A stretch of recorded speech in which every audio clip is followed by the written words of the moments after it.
په یو دفتر کې مامورین له ډېر با ډیسپلینه سی او سره مخامخ شوي وو، یعنې داسې یو رئیس یا منیجر سره مخامخ شوي وو چې په 5 دقیقو ناوخته راتګ باندې 10 دقیقو ناوخته راتګ باندې یا په کمکارۍ باندې به ډېر زیات جدي کېده او مامورینو فکر کوو چې همدغه سړی د دې سبب شوی دی چې موږ د ترقۍ مخه یې ډب کړی دی. نو ورو په ورو چې کله دغه سی او له خپلو مامورینو سره بلد شو نو هغه هم دا درک کړل چې دوی فکر کوي چې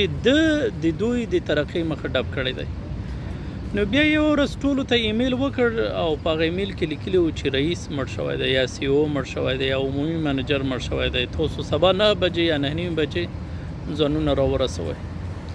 دوی چې کله سبا ځانونه راورسول ګوري چې هغه رئیس یا منیجر همالته ولاړ دی، سی او همالته ولاړ دی. نو دوی ویل چې ښه ایمیل راغلی چې کس مړ شوی دی، نو دا څوک و چې دا مړ شوی دی؟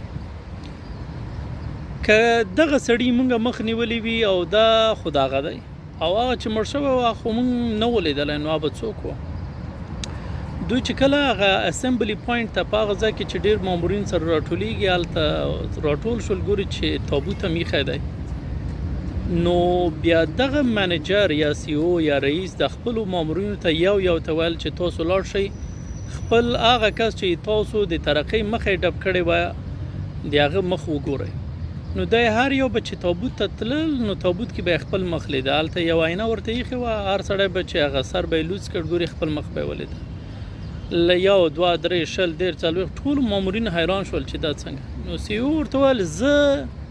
ما یې تاسو د ترقۍ مخه نه دی نیولی، ما یې تاسو د ترقۍ مخه نه دی ډب کړې، دا زه نه یم چې زه نه پرېږدم چې تاسو ترقي وکړئ، دا تاسو په خپله یئ چې تاسو د خپلې ترقۍ مخه نیولی دی، خپل پرمختګ مخه مو ډب کړی دی.